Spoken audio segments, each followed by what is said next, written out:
walked through the glass doors of the coastal warning station at 11 at night, clutching my employee handbook in one hand and a thermos of coffee in the other. The building looked different in darkness, all concrete and utilitarian angles perched on the edge of the cliffs overlooking the Pacific. During my daytime orientation last week, it had seemed almost boring. Now, with only a few lights glowing from within, it looked isolated and watchful. I pushed the door open with my shoulder, hearing the electronic buzz as my newly programmed keycard unlocked the entrance. The lobby was empty except for the soft hum of fluorescent lights and the faint smell of industrial cleaner. "You made it." Tara Campbell appeared from a hallway to my right, her practical ponytail and no-nonsense expression exactly as I remembered from my interview. She looked tired, the kind of bone-deep exhaustion that comes from working too many long shifts. "First overnight?" "Yeah." I held up my thermos like it was evidence. "Came prepared." "Good." She nodded toward the hallway behind her. "Let's get you set up before I head out." I followed her through a series of corridors, trying to remember the layout from my brief orientation tour. The station wasn't large, but its winding hallways made it feel like a maze. "Main monitoring room," Tara said, pushing open a heavy door that led into a space filled with screens, equipment, and a wall of windows that would show the ocean during daylight hours. Now they reflected only our images against the darkness outside.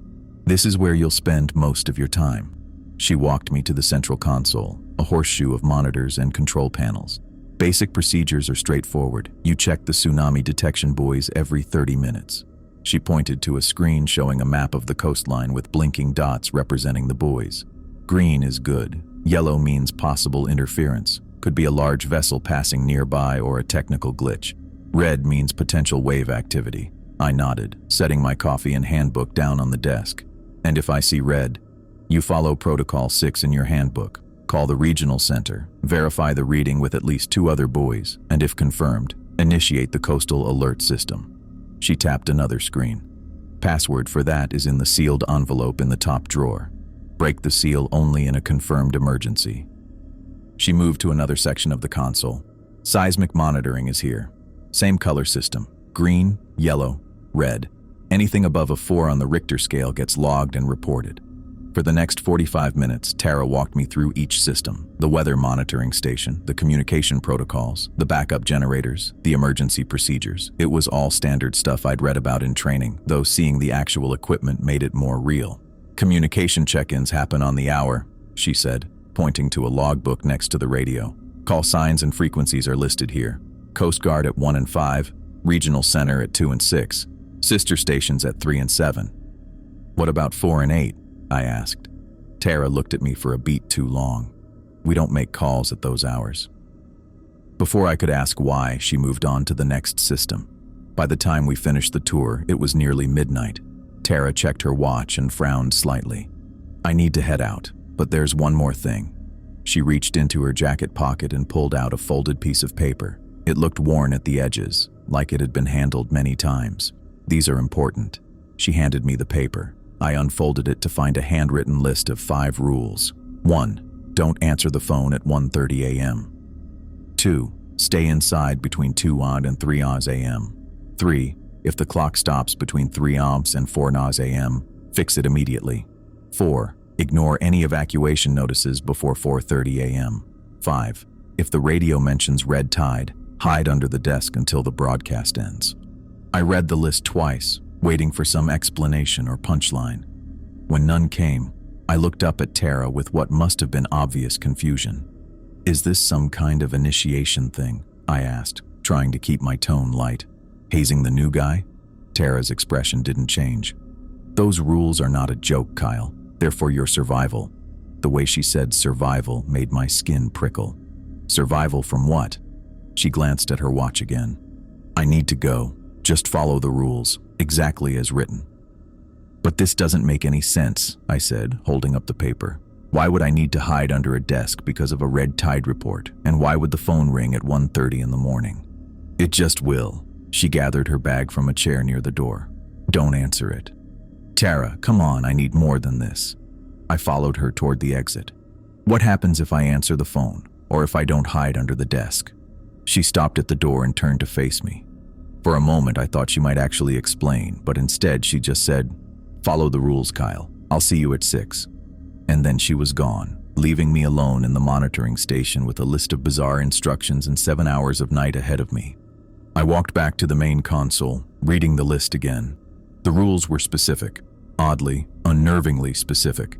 Not general safety guidelines, but precise instructions tied to exact times and circumstances. I set the paper down next to my handbook and took a seat in the cushioned chair at the center of the console. The screens glowed with data, all normal, all green. Outside, the darkness was complete. No moon tonight, just the black void where the ocean lay. I took a sip of coffee and pulled my handbook closer, flipping through it to see if there was any mention of these strange rules. Nothing. Just standard procedures for tsunami detection, earthquake monitoring, and emergency protocols. The digital clock on the wall read 12:07 a.m., less than 90 minutes until the first rule would be tested. I tried to focus on the monitoring systems, checking the buoys as instructed, but my eyes kept drifting back to that handwritten list. Stay inside between 2 and 3. Fix the clock if it stops. Ignore evacuation notices. What kind of place had I signed up to work at? The quiet of the station pressed in around me. I could hear the soft whir of computer fans, the occasional click of equipment, and beyond that, nothing. No traffic sounds, no voices, no signs of human life for miles in any direction. Just me and the machines, watching the ocean in darkness. I settled in for my shift, trying to shake the uneasiness that had taken root since reading Tara's rules. But as the minutes ticked by, I found myself checking the clock more and more frequently, wondering what would happen when 1:30 came around, and whether I was being paranoid or prudent by taking the rules seriously. Either way, I was about to find out. The night stretched before me, long and uncertain, and I was alone with nothing but a cryptic warning and the constant quiet hum of the monitoring equipment keeping me company. I checked the clock on the wall for the 10th time in as many minutes. 1:25 in the morning. 5 more minutes until the phone would ring, according to Tara's first rule. The minute hand on the wall clock clicked forward.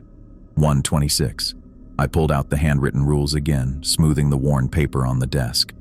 Don't answer phone at 1:30 a.m., I read aloud, as if hearing it might make it more real. The rest of the rules seemed equally bizarre. Stay inside from 2 to 3. Fix the clock if it stops. Ignore evacuation notices. Hide under the desk during red tide broadcasts. What kind of place was this? 1:27. I drummed my fingers on the console, watching the tsunami detection system. All buoys showing green. Normal wave activity. The seismic monitors showed nothing above a 2.0 anywhere along the coast. 1:28. My palms felt sweaty. I wiped them on my jeans and took another sip of coffee. 1:29. I stared at the phone. It sat there, silent and ordinary. Maybe Tara was messing with me. Some kind of first night hazing ritual for the new guy. The wall clock ticked to 1:30 exactly. The phone rang. The sound cut through the quiet room like a physical thing. I jumped, nearly knocking over my coffee. The ring was loud, unnaturally loud, as if someone had turned up the volume. I stared at it as it rang a second time. A strange, powerful urge washed over me to pick it up. My hand actually moved toward the receiver without me telling it to. I pulled it back. Don't answer, I whispered. The phone rang a third time, somehow even louder. The sound seemed to fill the room, pressing against my eardrums. I wanted to answer it. I needed to answer it. What if it was important? What if there was an emergency? What if someone was in trouble? My hand moved toward the phone again. I curled my fingers into a fist and pulled back. The phone rang a fourth time, then a fifth. I stood up and walked to the far side of the room, putting distance between myself and the insistent ringing. But even there, the sound followed me, just as loud. It's just a phone, I said to the empty room. Just a stupid phone. But it didn't feel like just a phone. Each ring seemed to pull at something inside me, like a hook caught in my chest. I found myself walking back toward the desk without meaning to. The ringing continued, 6, 7, 8 times. I sat on my hands, literally sat on them, pressing them under my thighs against the chair. My whole body felt tense, like I was fighting against an invisible current. Don't answer the phone, I repeated louder this time. Tara said don't answer. The phone kept ringing. 9, 10, 11 rings. Sweat beaded on my forehead. This was crazy. It was just a phone call. What could possibly happen if I answered? My right hand slipped out from under my leg. I watched it move toward the receiver as if it belonged to someone else. I grabbed my wrist with my left hand, physically restraining myself. "No," I said through gritted teeth. The ringing continued, relentless. 12, 13, 14 rings. I closed my eyes, trying to block out the sound. It didn't help. If anything, the ringing seemed louder with my eyes shut. 15, 16, 17. I started counting the rings to distract myself. 18, 19, 20. The urge to answer was overwhelming now, like a physical pain. My head pounded with each ring. My hand strained against my grip. 21, 22, 23. How long would it keep ringing? How many more rings could I endure? 24, 25, 26. I bit my lip hard enough to taste blood, using the pain to focus. I would not answer that phone. I would not. 27, 28, 29. The ringing stopped. The sudden silence hit me like a physical blow. I gasped, realizing I'd been holding my breath. I looked at the clock. 1:33. The phone had rung for exactly 3 minutes. I slumped back in my chair, suddenly exhausted. My shirt was soaked with sweat, sticking to my back. My hand trembled as I reached for my coffee cup. What the hell was that? I asked the empty room. I stared at the now silent phone. It looked completely ordinary again, just a beige office phone sitting on a desk. But the memory of that overwhelming compulsion to answer it lingered. Tara hadn't been messing with me. The rules weren't a joke or a hazing ritual. Something was very wrong at this station. I checked the monitors. All green. Normal. The ocean beyond the windows remained an impenetrable wall of darkness. I glanced at the clock again. 1:45. According to the second rule, I needed to stay inside from 2 to 3, as if I had any intention of going outside after what just happened. I tried to focus on my work, logging the hourly readings from the buoys and seismic monitors. Everything remained normal, but I couldn't shake the feeling that something was watching me. At 1:55, I got up and checked all the doors. The main entrance, the side door, the emergency exit, all locked and secure. I returned to the monitoring station just as the clock ticked over to 2. That's when I heard it. A soft tapping at the front door. At first, I thought I'd imagined it. A gentle tap, tap, tap, like someone politely knocking. I froze, listening. It came again. Tap, tap, tap. No one should be out there, I whispered. The station was miles from town, perched on a cliff overlooking the ocean. There were no houses nearby, no other buildings, just rocks and sea and darkness. The tapping came again, a little louder this time. Tap, tap, tap. I remembered the second rule, stay inside from 2 to 3. I had no intention of breaking it. The tapping grew more insistent. Knock, knock, knock. Go away, I said, though not loudly enough for anyone outside to hear. The knocking grew louder, more forceful. Knock, knock, knock. I moved away from the door, back toward the monitoring station. The knocking followed me, seeming to come from all sides now. The front door, the side entrance, even the windows. Knock, knock, knock. It was getting louder, more aggressive. No longer a polite tap, but an angry demand for entry. Bang, bang, bang. The whole building shook with the force of it. Whatever was out there wasn't just knocking, it was pounding on the doors and walls. Bang, bang, bang. I gripped the edge of my chair, knuckles white. The monitors still showed green, all normal. But there was nothing normal about what was happening. Bang, bang, bang. The metal door at the front entrance rattled in its frame. The windows vibrated. I was afraid the glass might shatter. Stay inside, I whispered. Just stay inside until 3. The pounding grew even more violent. The walls themselves seemed to shake. How could anything hit that hard? Then I heard something new, a scratching sound, like claws dragging across metal. It started at the front door and moved along the wall, a slow, deliberate scraping that made my skin crawl. Screech, screech, screech. The sound moved around the building, following the outer wall. Whatever was making it was big.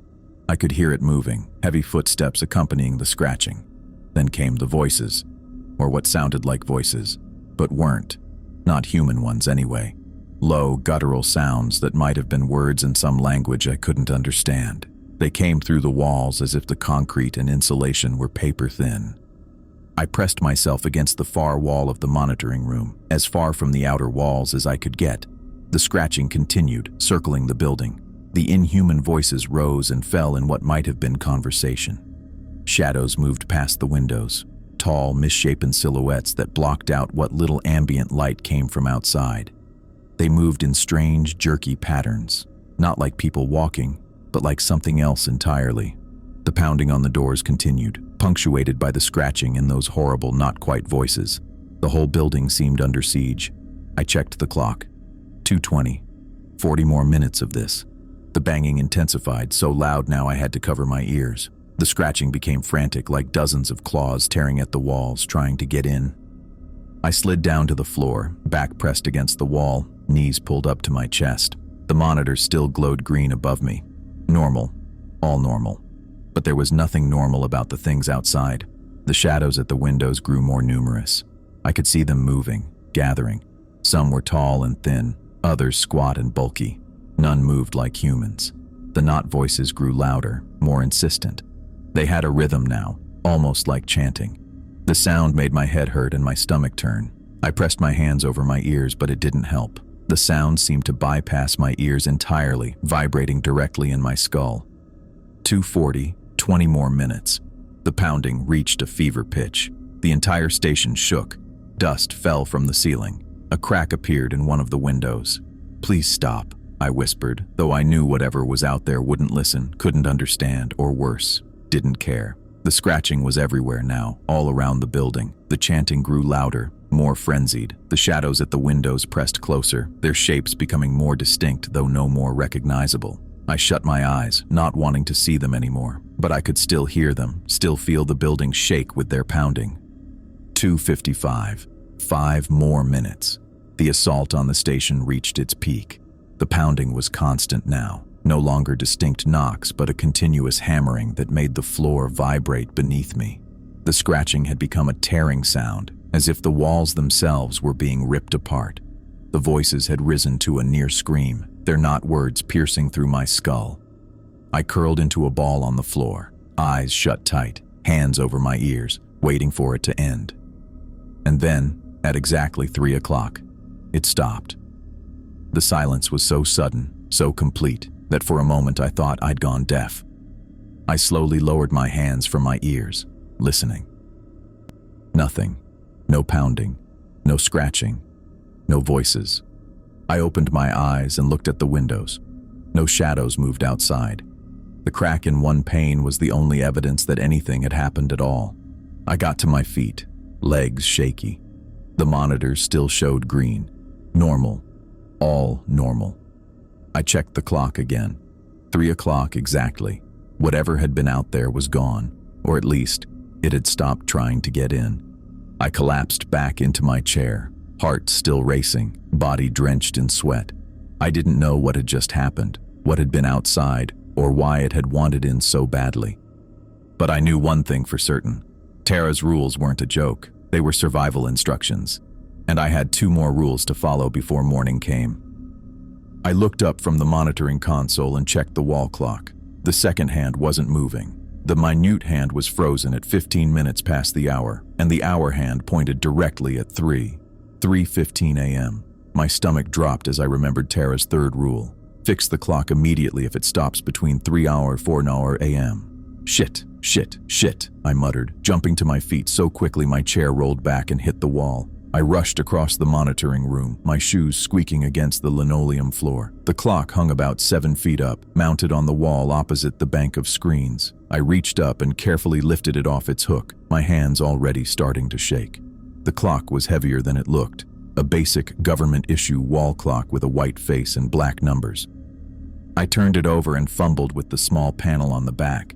My fingers slipped twice before I got a grip on the plastic cover. I popped it open and saw the problem immediately. Fuck. The battery compartment was covered in a crusty white-green substance. The corrosion had spread across the metal contacts, creating a barrier between the battery and the connection point. I tried wiping it away with my thumb, but the stuff was hardened and stuck firmly to the metal. I glanced back at the digital display on the monitoring console. 3:16 a.m. 4 minutes. I had 4 minutes to fix this. I looked around frantically, trying to remember where supplies might be kept. There had to be batteries somewhere in this place. I spotted a row of filing cabinets against the far wall, next to a small kitchenette area. I ran to the cabinets and yanked open the top drawer. Files, papers, manuals, nothing useful. I slammed it shut and tried the second drawer. More paperwork.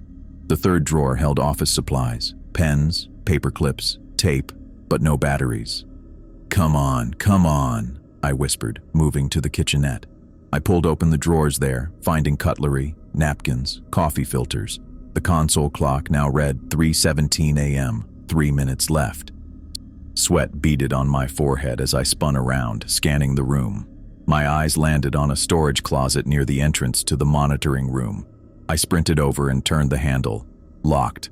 No. I patted my pockets, remembering the keyring Tara had given me during our tour. I pulled it out, my hands shaking so badly I dropped the keys on the floor. God damn it! I scooped them up and tried 3 different keys before finding the right one. The door swung open to reveal shelves stocked with supplies, paper towels, cleaning products, spare parts for equipment. On the middle shelf, I spotted a clear plastic container labeled batteries, assorted. I grabbed it and popped the lid off, dumping the contents onto a nearby desk. AAA, D cells, and, thank God, the flat circular batteries the wall clock needed. The console clock read 3:18 a.m. 2 minutes. I grabbed a battery and rushed back to the wall clock I'd left on the monitoring station desk. I turned it over again, trying to figure out how to clean the corrosion quickly. With nothing else available, I used the corner of my shirt to scrape at the crusty deposit, managing to clear enough of it away from the contact points. My hands wouldn't stop trembling as I popped out the old battery. It was nearly corroded through, the acid having eaten away at the metal casing. I tossed it aside and fumbled with the new battery, almost dropping it twice before managing to seat it properly in the compartment. I snapped the cover back in place and flipped the clock over. The second hand didn't move. Come on, please, I whispered, tapping the face of the clock. Nothing. The console display now showed 3:19 a.m., 1 minute left. I turned the clock over again and opened the battery compartment. The battery looked like it was seated correctly, but maybe the contacts were still too corroded. I pulled my sleeve over my thumb and rubbed hard at the metal connectors, scraping away as much of the crusty residue as I could. I reseated the battery, pressing it firmly into place, making sure it was touching both contact points. I closed the cover and turned the clock over again, holding my breath. For a moment, nothing happened. Then the second hand twitched and began to move. Tick, tick, tick. The clock was working again. I exhaled so hard I felt lightheaded. I carefully hung the clock back on its hook, making sure it was secure. The second hand continued its steady movement around the face, each tick echoing in the quiet room. I stumbled back to my chair and collapsed into it, my legs suddenly too weak to hold me up. My shirt was soaked with sweat, and my heart pounded in my chest like it was trying to break free of my rib cage. Whatever consequences Tara had been warning about, I'd managed to avoid them. For now. I took a few deep breaths, trying to calm my racing pulse. The adrenaline slowly began to fade, leaving me feeling drained and shaky. I looked at the monitors, all still showing green, normal readings across the board. The next hour passed in relative calm. I performed the regular checks Tara had taught me, logged the readings, and tried not to think about what might have happened if I hadn't fixed the clock in time. At 4:15 a.m., I was updating the hourly log when the main computer screen flickered. The normal monitoring display disappeared, replaced by a bright red warning banner. Tsunami warning. Immediate evacuation required. Estimated wave height, 30 feet. Estimated arrival, 4:45. All personnel must evacuate to higher ground immediately. My heart lurched into my throat. A tsunami, 30 feet high. That would completely swallow the station. I jumped to my feet, instinctively reaching for my keys and phone. Then I froze, remembering Tara's 4th rule: ignore evacuation notices before 4:30 a.m. I stood there, paralyzed with indecision. The warning looked completely legitimate. The monitoring system was showing a detailed map of the approaching wave, with a countdown timer ticking away the minutes until impact.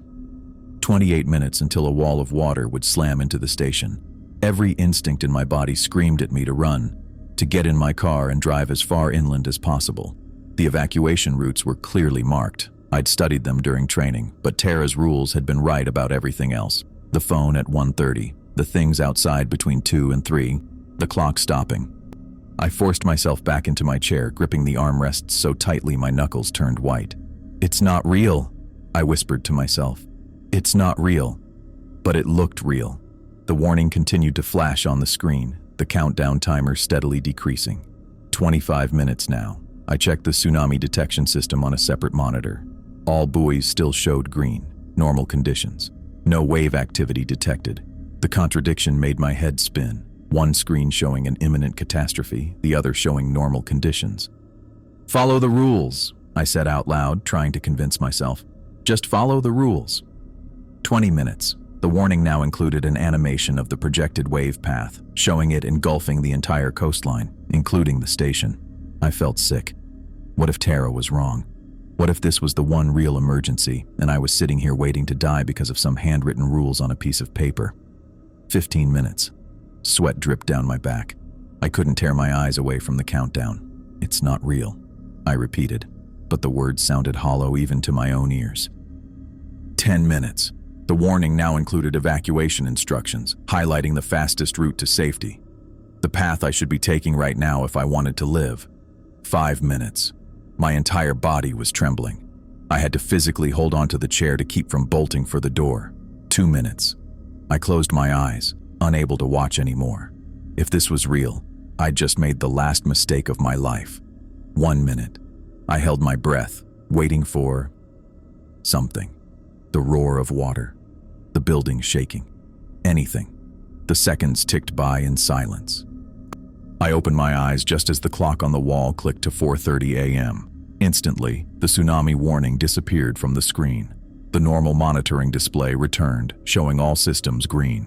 No warnings, no alerts, no approaching wave of destruction. I slumped forward, resting my forehead against the cool surface of the desk.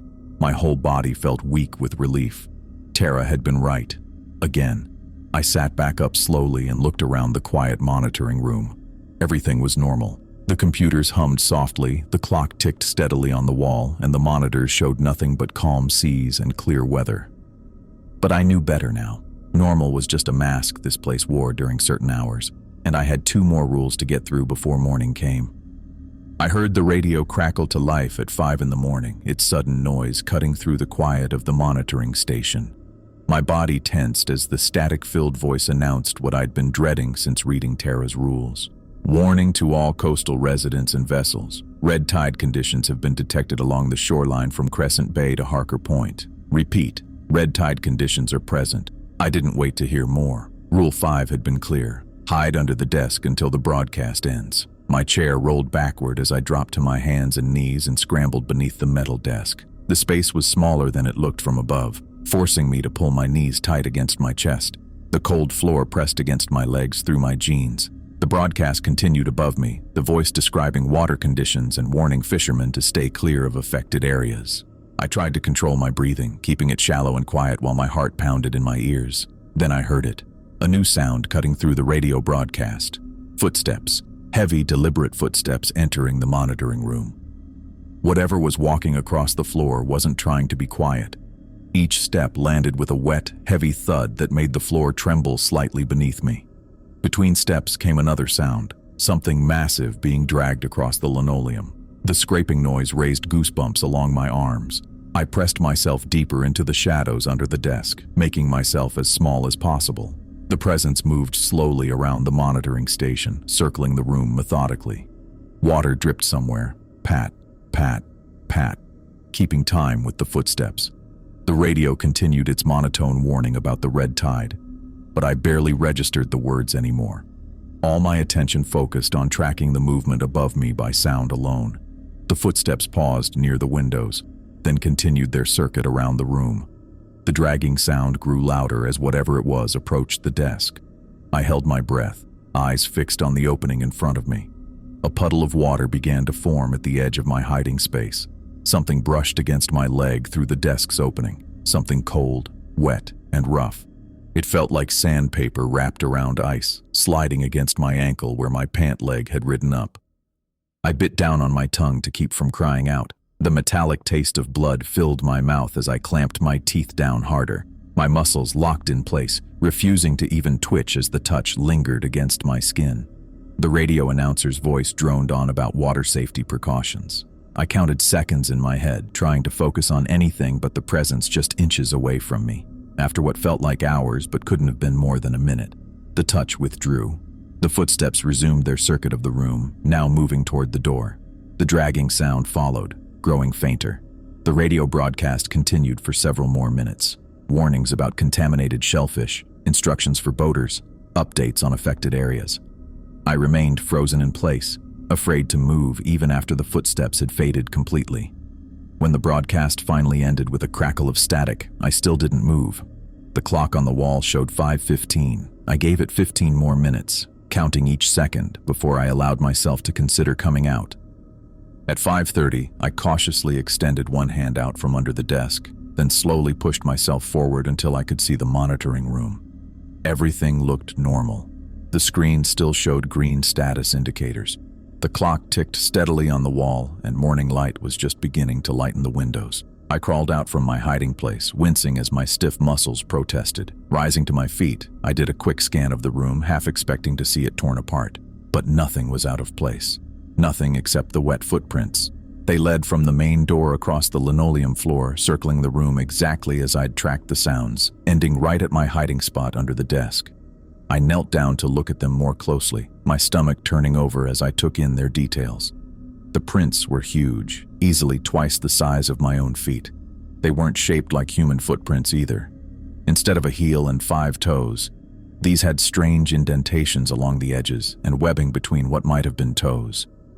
They reminded me of something amphibious, like a massive frog or salamander, but with a shape that wasn't quite right. I backed away from the prints, bumping into the desk behind me.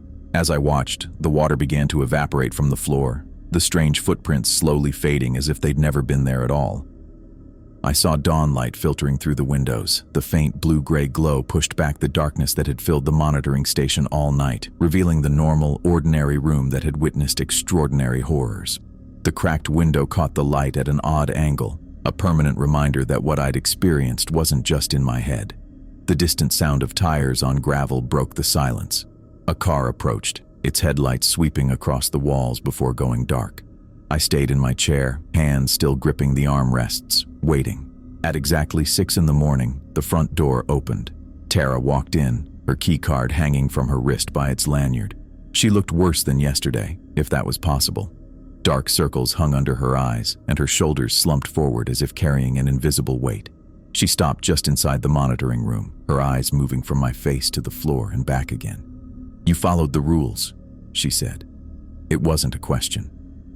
I nodded, still shaking slightly. My throat felt raw, like I'd been screaming, though I couldn't remember making a sound during those final minutes under the desk. "The red tide broadcast," I said, my voice coming out hoarse. "Something came in while I was hiding. I heard it walking around." Tara set her bag on the desk and pulled out a small digital camera. She took several pictures of the footprints without comment, then tucked the camera away. "What were those things?" I asked. "What happens here at night?" She looked at me for a long moment, as if deciding how much to say. Then she sighed and pulled up a chair next to mine. "This station sits on old ground," she said, her voice low. "The cliffs, the shore below, they've been here longer than people have. Some nights the ocean sends things inland that shouldn't exist." "Like what? Monsters?" The word sounded childish as soon as I said it. "I don't know what they are," Tara said. "No one who's seen them clearly has lived to describe them. The rules are survival instructions, passed down from operators who learned the hard way." A chill ran through me as I looked at the paper with the 5 handwritten rules. Who wrote these? I copied them from the previous shift supervisor. She copied them from someone before her. Tara rubbed her eyes. The phone call at 1:30, the scratching between 2 and 3, the stopped clocks, the false evacuations, the red tide broadcasts. They've been happening for decades. "How many people have worked here?" "Dozens over the years, most last one night. She looked at the wet footprints again. Those who ignore the rules are never found. I thought about how close I'd come to answering that phone, to opening the door when the knocking started, to running when the tsunami warning appeared. So the station's real purpose isn't just tracking tsunamis, I said slowly, the realization sinking in. It's maintaining some kind of vigil against whatever comes from the ocean at night. Tara nodded. The monitoring equipment is real. The tsunami detection system works. But yes, there's more to it than what's in the employee handbook. I looked out the windows at the ocean below. In the growing light, it looked peaceful, beautiful even. Waves rolled gently against the shore, and seabirds circled overhead. Nothing about it suggested the terror that had filled the station hours before. "Will it happen again tonight?" I asked. "Not all of it. Some nights are quiet.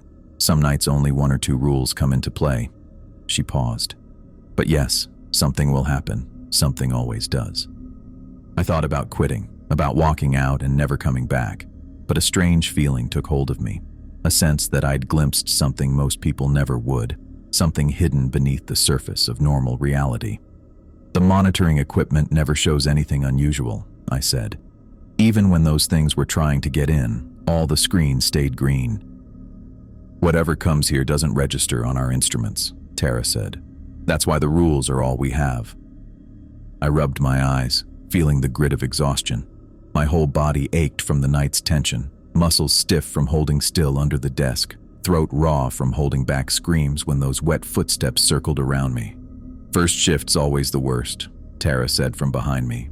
She stood at the main console, methodically checking readings and making notes in the log. Her movements were practiced, efficient. The dark circles under her eyes looked like permanent features now. "How many shifts have you worked?" I asked. She glanced up, considering me for a moment. 3 years, about 1,000 nights. "And something happens every night?" "Something," she confirmed, turning back to the monitors. "Not always everything. Sometimes just the phone, sometimes just scratching, but something always comes." I nodded, trying to process what my life had become in the span of 8 hours. Yesterday, I'd been excited about a stable government job with good benefits. Now I understood why the position had remained open for months before I applied. "I should get going," I said, gathering my empty thermos and employee handbook from the desk. The handbook felt almost comical now, hundreds of pages of official protocols, but nothing about the wet footprints still visible on the floor or the thing that had made the window crack. Tara didn't look up from her work. "See you at midnight?" The question hung in the air. We both knew what she was really asking. Would I come back? Or would I run, like so many before me? "Yeah," I said finally. "See you at midnight." She nodded once, a small gesture of respect. We both knew what it meant to return after that first night. I grabbed my jacket from the back of the chair and headed toward the exit. My footsteps echoed in the hallway as I passed the storage closet where I'd frantically searched for batteries just hours ago. The front lobby looked different in daylight, ordinary, even boring. Just a government building with beige walls and outdated furniture. The glass doors slid open and fresh air hit my face. I took a deep breath, letting the salt breeze clear my head. My car sat alone in the small parking lot, morning dew still clinging to its windows. As I walked across the gravel, I pulled the folded paper from my pocket, Tara's 5 rules. I'd memorized them already, but I smoothed out the creases anyway, reading each line again. These weren't suggestions or guidelines. They were survival instructions, written in the blood of those who came before me. I'd follow them religiously from now on. No answering phones at 1:30, no going outside between 2 and 3, fix any stopped clocks immediately, ignore all evacuation notices before 4:30, hide under the desk during red tide broadcasts. Simple rules with the highest possible stakes. I got in my car and sat for a moment, key in the ignition but not turning it. 18 hours. That's all I had before I'd be back here, before darkness fell again, before whatever lived in the ocean came calling once more. The sun climbed higher in the sky as I finally started the engine. Through my windshield, the coastal warning station looked almost picturesque, perched on the cliff edge, a sentinel watching over the waters. Most people driving by probably thought it was just a weather station or research facility. They had no idea what really happened inside those walls after dark. I pulled out of the parking lot and headed down the coastal road. Other cars passed me, people going to normal jobs with normal problems. They'd never know about the things that scratched at the walls or left wet footprints across linoleum floors. They'd never hear the inhuman voices speaking in languages that shouldn't exist. But I knew. And tonight, I'd be back. One of the few who understood what the darkness brought to the coastal warning station. One of the few who stood watch against things the ocean sent inland. I glanced in my rearview mirror. The station grew smaller with distance, but the knowledge of what waited there only seemed to grow larger in my mind. I'd survived my first night. Now I just needed to survive all the nights to come.